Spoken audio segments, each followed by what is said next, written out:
La justice, avec les caractéristiques chinoises. Une nouvelle dissimulation de Covid, et la Chine s'accapare les céréales du monde. Tout cela et bien d'autres choses encore à la une de l'actualité chinoise de cette semaine.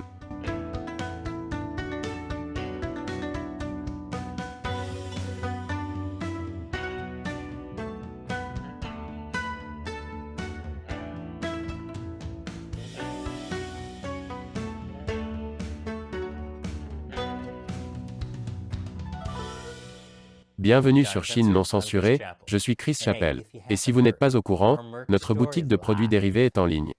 Achetez un t-shirt comme celui-ci ou l'un de nos nombreux autres t-shirts et mugs. Visitez chinauncensored.tv/merchandise pour voir la sélection et soutenir l'émission. Le lien est ci-dessous.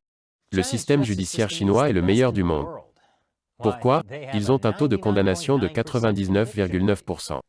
Cela aide vraiment quand le verdict est décidé avant le procès. C'est la magie du système juridique communiste de la Chine. Mais si le Parti communiste ne fait jamais d'erreur, les membres du parti peuvent en faire. C'est pourquoi la Chine a créé un procureur IA qui peut porter ses propres accusations. Il est précis à 97%. Parfait pour le pays qui exécute plus de personnes que le reste du monde réuni. Mais pourquoi s'arrêter à un procureur IA? Prochaine étape, fabriquer des fourgons d'exécution mobile sans conducteur. Le procureur IA est jusqu'à présent capable d'identifier 8 crimes courants tels que la fraude, les jeux d'argent, la conduite dangereuse, et les fauteurs de troubles. Chercher querelle et causer des problèmes est l'un des crimes imprécis préférés du parti pour accuser les militants des droits de l'homme. Les chercheurs disent aussi qu'avec les mises à jour, l'IA deviendra plus puissante. Pourquoi? Un jour, l'IA pourrait être juge, jury et bourreau.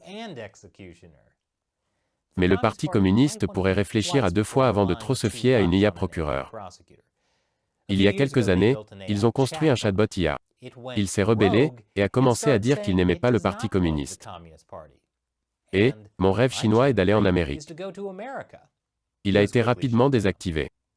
Et avec ce nouveau procureur IA, imaginez s'il commençait à libérer des dissidents politiques. Ce serait un désastre. Et le parti ne peut pas accepter ça. Et après la pause, une nouvelle maladie mortelle ravage une province chinoise. Et les gens l'appellent la prochaine pandémie potentielle. Bienvenue à nouveau. Il y a un confinement massif dans la ville chinoise de Xi'an. Xi'an compte 13 millions d'habitants. C'est le confinement le plus strict depuis que les autorités chinoises ont isolé Wuhan au début de la pandémie en 2020. Et ça veut dire quelque chose. Les gens ne peuvent pas quitter Xi'an sans permission. Au début, un membre de chaque ménage était autorisé à sortir de chez lui tous les 2 jours pour acheter des produits alimentaires.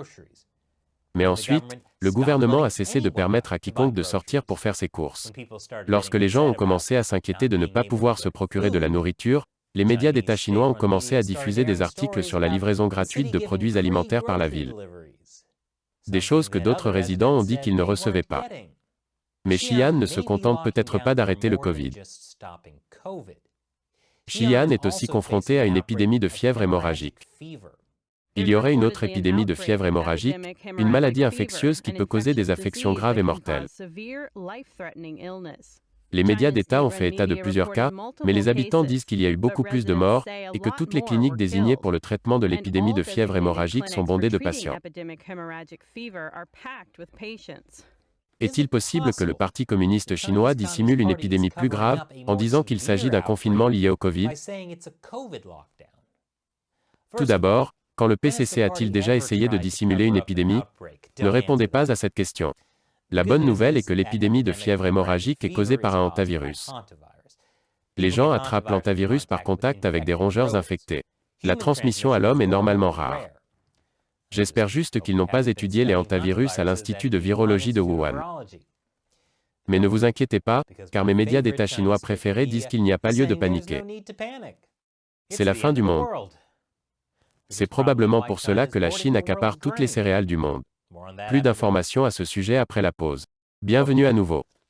Avez-vous remarqué que la nourriture devient plus chère dans votre pays? Les prix des aliments sont en hausse partout dans le monde. Et il s'avère que la Chine accapare plus de la moitié des céréales du monde. C'est exact, la Chine, qui compte environ 20% de la population mondiale, accapare plus de 50% des céréales du monde. Selon l'USDA, d'ici la première moitié de la campagne agricole 2022, la Chine disposera de 51% des réserves mondiales de blé, 60% des réserves mondiales de riz et 69% du maïs mondial. Cela s'explique en partie par le fait que la Chine n'est pas en mesure de répondre à la demande alimentaire nationale. Mais cela donne également à la Chine un pouvoir énorme sur le reste du monde. Parce que la Chine ne fait pas qu'acheter de la nourriture. Elle achète les producteurs de nourriture. Laissez-moi vous donner un exemple. La Chine a caché le coronavirus pour avoir le temps d'amasser des fournitures médicales du monde entier.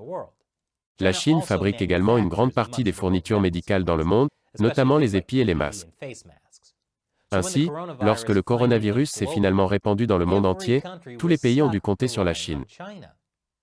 La Chine a même empêché des entreprises américaines comme 3M d'expédier leurs masques N95 de Chine aux États-Unis. Si la Chine contrôle la plupart des aliments dans le monde, comment pensez-vous que cela va se passer? Elon Musk veut dominer l'espace. Et il pourrait s'écraser sur la station spatiale chinoise pour y parvenir. La Chine affirme que sa station spatiale a dû prendre des mesures d'évitement pour empêcher une collision avec les satellites SpaceX d'Elon Musk au début de l'année. Mon média d'État chinois préféré, le Global Times, a déclaré qu'il s'agissait d'une conspiration visant à tester les capacités spatiales de la Chine. Que cette affirmation soit vraie ou non, Elon Musk aura encore plus de problèmes en Chine. Sa société Tesla a déjà rencontré des ennuis cette année. D'autant plus que, selon la rumeur, les gens cool en Chine ne veulent plus de Tesla. Chevaucher des cochons est le moyen de transport préféré. Et une fois encore, c'est l'heure de ma phrase type préférée, la police de Hong Kong a arrêté d'autres militants pour la démocratie. La police de Hong Kong a fait une descente dans les bureaux d'un site d'information pro-démocratie et a arrêté 7 personnes pour sédition. Stand News était l'un des derniers médias pro-démocratie à Hong Kong. Après le raid de la police, le gouvernement de Hong Kong a gelé les actifs de l'entreprise. Et Stand News a complètement fermé. C'est comme ce qui est arrivé plus tôt cette année au journal pro-démocratie Apple Daily, mais encore plus rapidement. Qu'y avait-il de séditieux dans Stand News? Selon les autorités de Hong Kong, il publiait du contenu incendiaire pour inciter à la haine envers le gouvernement, en couvrant les manifestations pro-démocratie de 2019. Mais ne vous inquiétez pas, car selon les fonctionnaires de Hong Kong, ils arrêtent les journalistes pour protéger la liberté de la presse à Hong Kong. Le numéro 2 de Hong Kong, John Lee, a déclaré aux journalistes que les reporters de Stand News étaient des pommes pourries, qui se faisaient passer pour des professionnels des médias. Et c'est ce qui nuisait réellement à la liberté de la presse. Et les professionnels des médias devraient le reconnaître, dire non à ces gens, et s'en tenir éloignés. Ça ressemble à une menace. L'une des personnes arrêtées était une amie de l'émission, Denise O. Elle a été arrêtée pour avoir fait partie du conseil d'administration de Stand News, avant de démissionner au début de l'année. Denise O est une chanteuse de cantopop et une militante hongkongaise d'origine canadienne. Nous l'avons en fait interviewée juste avant la première manifestation d'1 million de personnes à Hong Kong en 2019. Vous devriez y jeter un œil. Le lien est dans la description ci-dessous. Denise a réussi à trouver un moyen de survivre en tant qu'artiste et animatrice sans dépendre du marché chinois. C'est quelque chose dont beaucoup de gens pourraient s'inspirer. La bonne nouvelle est que Denise et certaines des autres personnes arrêtées ont été libérées sous caution. Mais plusieurs rédacteurs de Stand News n'ont pas été libérés sous caution. Ce qui est malheureusement plus fréquent aujourd'hui. Certains militants de Hong Kong se sont vus refuser la liberté sous caution, et sont en prison depuis près d'1 an dans l'attente de leur procès. À ce stade, presque tous ceux que nous connaissions à Hong Kong sont soit en exil, soit en prison. Et en parlant des Hongkongais en prison, Jimmy Lai. Ils accusent officiellement le fondateur d'Apple Daily de sédition. Jimmy Lai est déjà en prison, bien sûr. Il a déjà été accusé d'un tas de choses. Mais ils aiment en rajouter, n'est-ce pas? Surtout quand il s'agit de retirer les mémoriaux du massacre de la place Tiananmen. La semaine dernière, l'université de Hong Kong a retiré le pilier de la honte de son campus. Et un jour plus tard, 2 autres universités ont retiré leur monument de Tiananmen. L'université Lingnan a retiré un bas-relief du massacre de Tiananmen, et l'université chinoise de Hong Kong a retiré une réplique de la déesse de la démocratie, une statue que des étudiants avaient construite sur la place Tiananmen. Mais voici quelque chose d'encourageant pour changer. Les étudiants de l'Université de Hong Kong ont organisé une veillée à la bougie sur le site de l'un des monuments.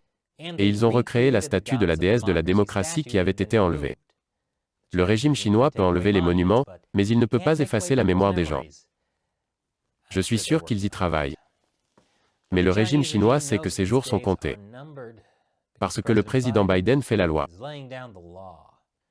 Comme son boycott diplomatique des prochains Jeux olympiques d'hiver de Pékin. Il a dit qu'aucun officiel américain n'y assisterait. Mais ensuite il a dit, attendez, les États-Unis vont en fait envoyer du personnel diplomatique. Et le régime chinois a sauté sur l'occasion pour critiquer les États-Unis. Le porte-parole du ministère chinois des Affaires étrangères a déclaré « C'est plutôt déconcertant. Peu importe la façon dont les États-Unis se tournent et se retournent pour tenter de se justifier, les faits sont là pour que tout le monde les voie. » Et Fox News a même repris l'histoire, l'utilisant pour critiquer Joe Biden. Mais voici ce qui se passe réellement. Toutes les demandes de visa concernaient le personnel consulaire et de sécurité, a déclaré le département d'État, ajoutant qu'il s'agissait d'une mesure de routine pour permettre aux athlètes, entraîneurs et autres d'accéder aux services dont bénéficient les Américains à l'étranger. Et aucun autre fonctionnaire américain ne s'y rendra. Donc, ce qui s'est réellement passé, c'est que le régime chinois a créé l'apparence de l'hypocrisie et l'a utilisé pour profiter de la division politique aux États-Unis.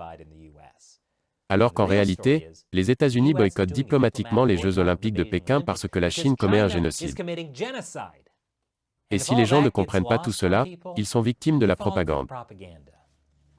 En parlant de propagande, il est difficile pour une petite émission comme la nôtre de s'imposer face à la propagande puissante et bien financée des médias d'État chinois. Nous ne pourrions pas poursuivre Chine non censurée sans le soutien des téléspectateurs, qui contribuent sur le site de financement participatif Patreon et la plateforme d'abonnement communautaire Locals. Je les appelle l'armée de 50 centimes de Chine non censurée. Et pour les remercier, nous leur offrons un tas d'avantages, dont celui de répondre à leurs questions dans l'émission. La question d'aujourd'hui vient de Cheminski sur Patreon. J'ai récemment appris qu'il est illégal pour l'écrasante majorité des citoyens de Taïwan de posséder une arme à feu. Pensez-vous que cette loi pourrait ou devrait être reconsidérée, étant donné la menace d'une invasion chinoise? Vous savez, c'est en fait une fausse idée très répandue. Il n'est pas illégal de posséder des armes à feu à Taïwan. C'est en partie à cause de la menace d'invasion chinoise. Ils ont différentes lois sur les armes à feu, dont je ne parlerai pas ici, mais je pense que la raison de cette fausse idée est que la possession d'armes à feu à Taïwan est étonnamment faible. Taïwan a le taux de possession d'armes le plus bas possible, avec 0 arme à feu civile pour 100 personnes. Il me semble donc que c'est une chose pour laquelle l'Amérique pourrait vraiment aider. Merci pour vos questions Cheminski. Et merci pour votre soutien. Si vous voulez profiter des avantages que nous offrons aux membres de l'armée de 50 centimes de Chine non censurée, rendez-vous sur patreon.com/ChinaUncensored ou locals.com/ChinaUncensored. Les liens sont ci-dessous. Encore une fois, je suis Chris Chappell, à la prochaine fois.